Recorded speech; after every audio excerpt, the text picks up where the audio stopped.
Hoy les explicaré dos temas. Bien, el primer tema a explicarles es en el espacio geográfico. El mundo que nos rodea están presentes para nuestras sociedades.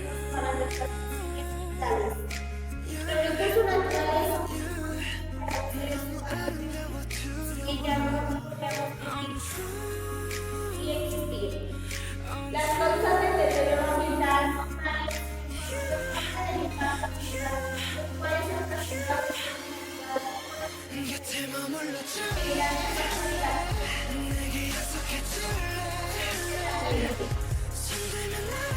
la sociedad está relacionada con el impacto ambiental.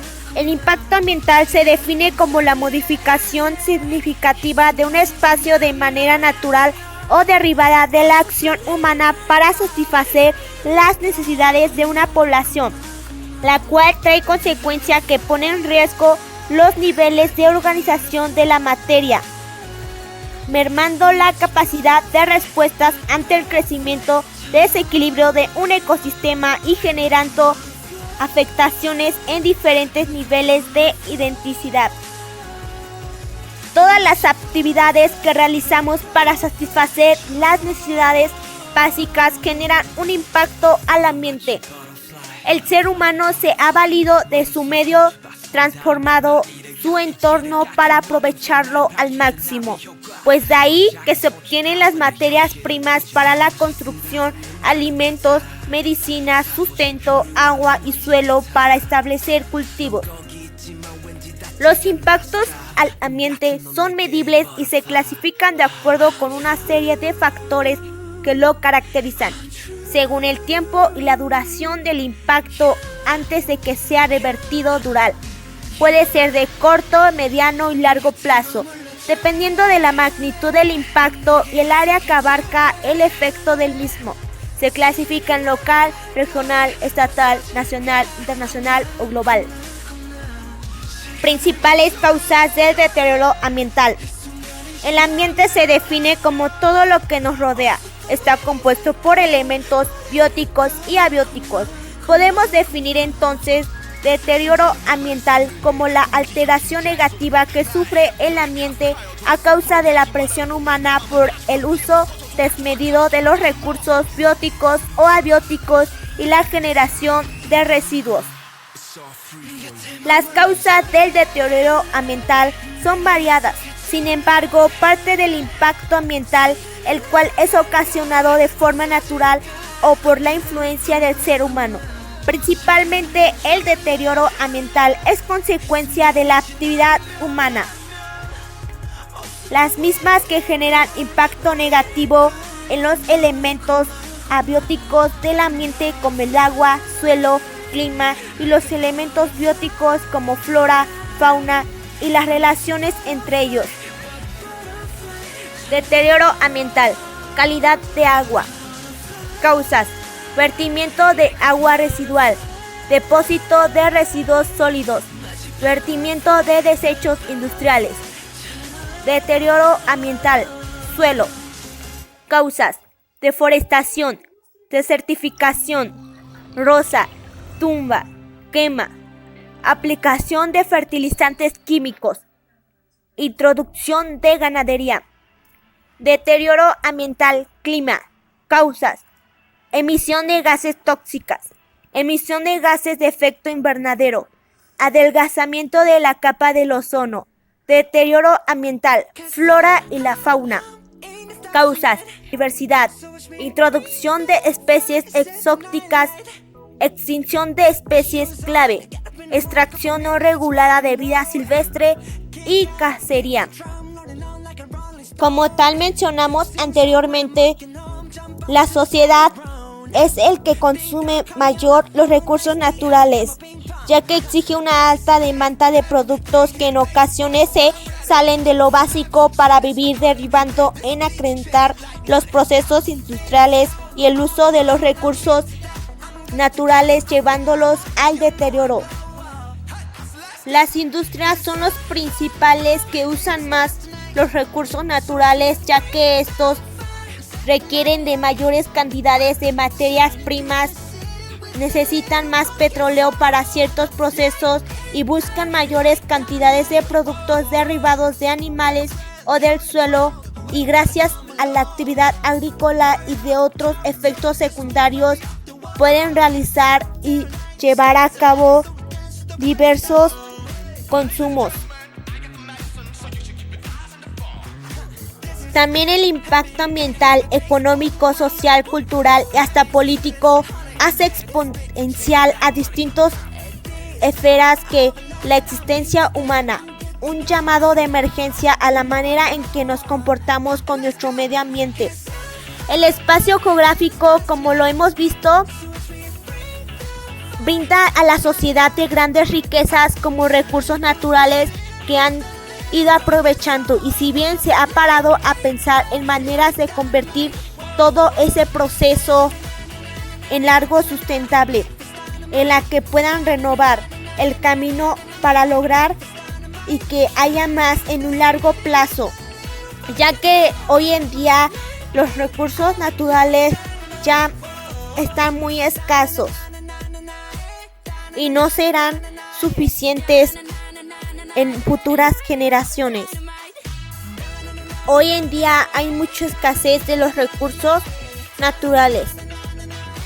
La contaminación es el principal problema, ya que es una alteración de las condiciones normales del ambiente impulsada por fenómenos naturales o actividades humanas que provocan desequilibrio en suelo, agua y atmósfera por la disposición o emisión de residuos sólidos, líquidos o gaseosos.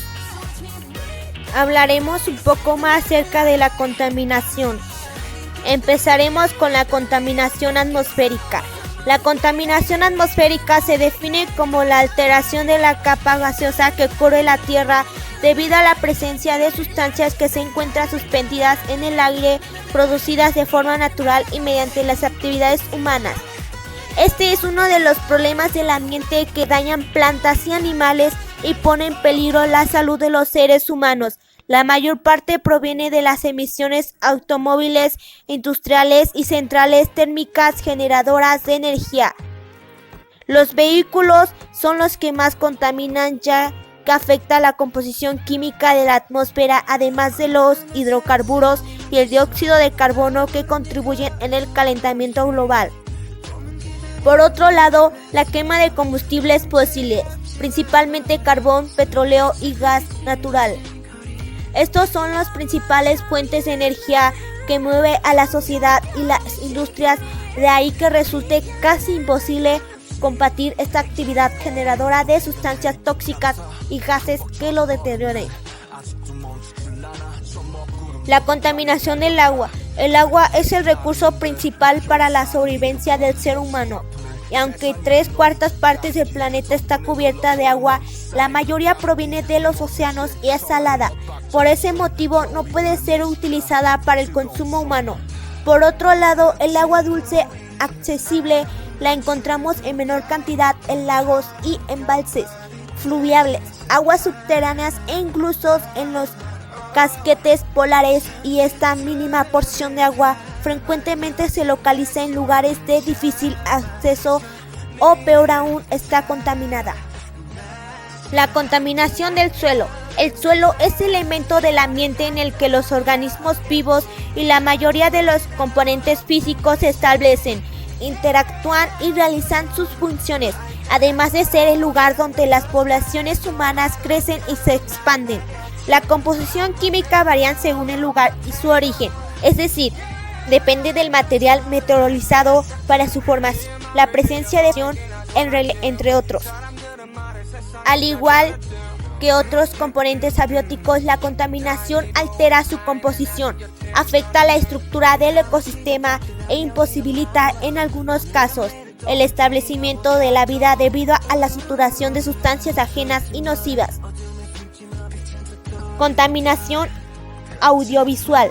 La contaminación auditiva tiene su origen y consecuencia en las grandes ciudades y se refiere a la generación de ruido o mayores decibeles que las personas pueden tolerar.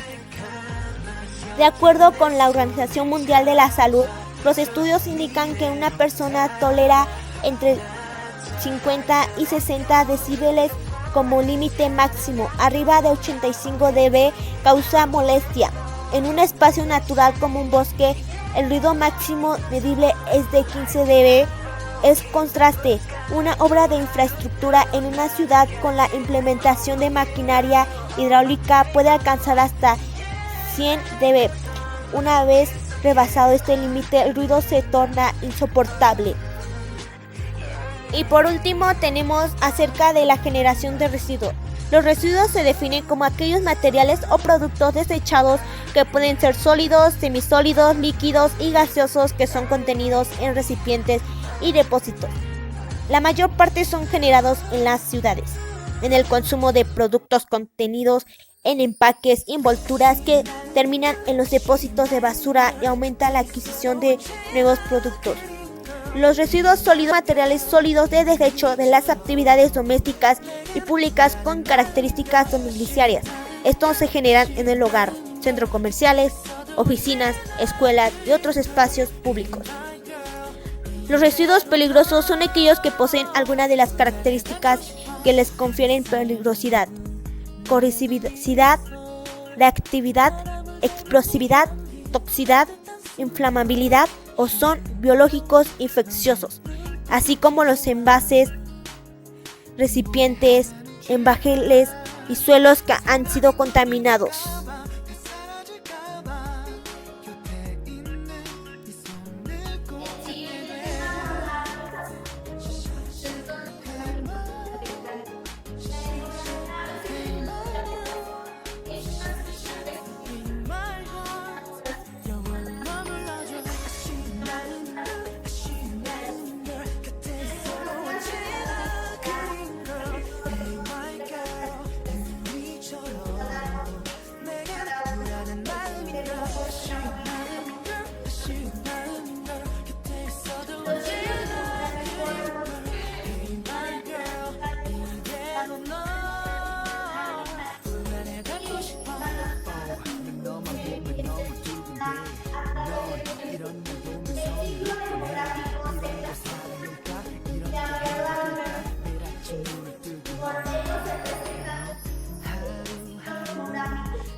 El ciclo demográfico antiguo distingue a las sociedades preindustriales, caracteriza la mayor parte de la humanidad desde sus orígenes hasta el siglo XVIII. En este siglo las tasas de natalidad y de mortalidad son muy altas, mientras que el crecimiento natural o vegetativo de la población se da con lentitud. En la era preindustrial, el ciclo demográfico antiguo supone dos fases. La primera fase es el inicio de la transición demográfica. Esta fase se presenta en países cuyo desarrollo económico apenas comienza.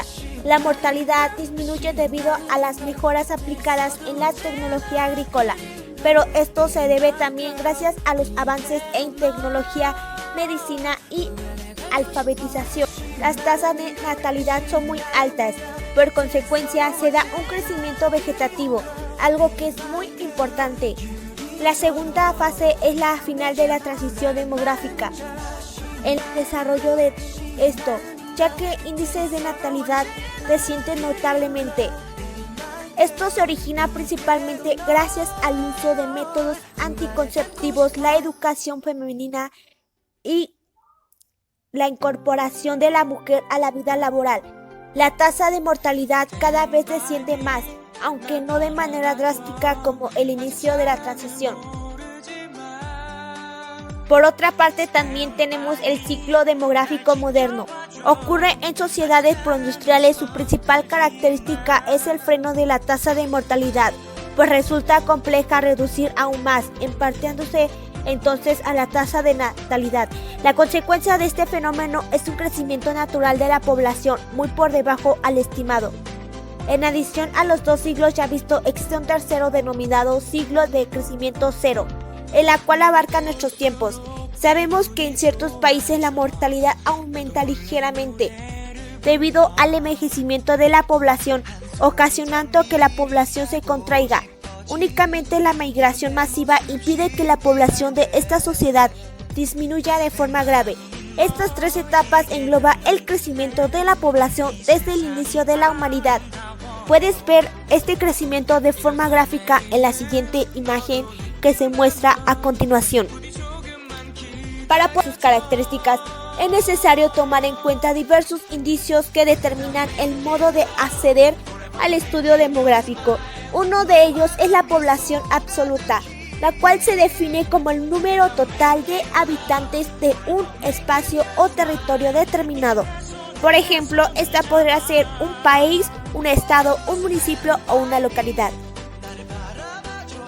Por otra parte, la población relativa se emplea para medir el nivel, concentración o dispersión de esta con respecto a un lugar. En otras palabras, este indicador registra el número de habitantes por kilómetros cuadrados en un territorio o específico. Este tipo de población será parcial debido a que depende de la extensión del territorio que habita. Para poder obtener la población relativa, debemos dividir el número de personas que residen en el lugar específico entre el número de kilómetros cuadrados del territorio. Como se muestra a continuación la imagen de cómo poder dividir. Ahora bien, a la población media, que también se le conoce como población a la mitad del periodo, se le considera una medida certeza para conocer la población existente a la mitad de un periodo de tiempo determinado. El cálculo se realiza con una semisuma que involucre la población inicial y la final, y esta se divide entre dos, como se muestra en la imagen. En este punto surge una variable que es importante para el cálculo de diversas medidas demográficas. Esta es conocida como el tiempo vivido, el cual corresponde al tiempo en años durante el cual los habitantes han estado expuestos a algún daño de un hecho demográfico. Para obtener este dato sería necesario contar con una información individualizada, lo que sería una tarea titánica. Por ello se estableció una relación entre la población media y el tiempo vivido. La población media sirve para, así como máximo, cuanto el periodo de un tiempo corresponde a un año. Sin embargo, cuanto es mayor a 1, este valor puede ser multiplicado por el número de años que se quieran medir. La fórmula de esto puede interpretarse en la fórmula, como se muestra a continuación en la imagen. Así se debe de interpretar la fórmula para poder calcular la población media. Esta medida podemos ejemplificar de la siguiente forma. Si consideramos que durante el inicio de un año viven 12 personas, pero al final solo sobreviven 7, la población media se obtiene sumando las personas del inicio de la persona final, y esta lo dividiríamos entre 2. Esto genera un resultado de 9.5, que es aproximadamente el tiempo vivido. Mencionamos diversos instrumentos para poder hacer la utilización para poder registrar las dinámicas migratorias y de la vivienda de la sociedad. Estos son denominados indicadores demográficos y su labor consiste en expresar o presentar aspectos de desarrollo, comportamiento, dimensión, ubicación o evolución de una población De igual modo, sirve para conocer el panorama demográfico de los territorios, regiones y países que conforman nuestro planeta. Gracias a estos indicadores se pueden generar mucha información a la cual es muy útil el día de hoy en futuras generaciones, como la distribución territorial, composición y estructura. Existen diversos indicadores demográficos. Estos buscan medir el desarrollo humano, el flujo de la migración, aspectos sociodemográficos e incluso de hogares.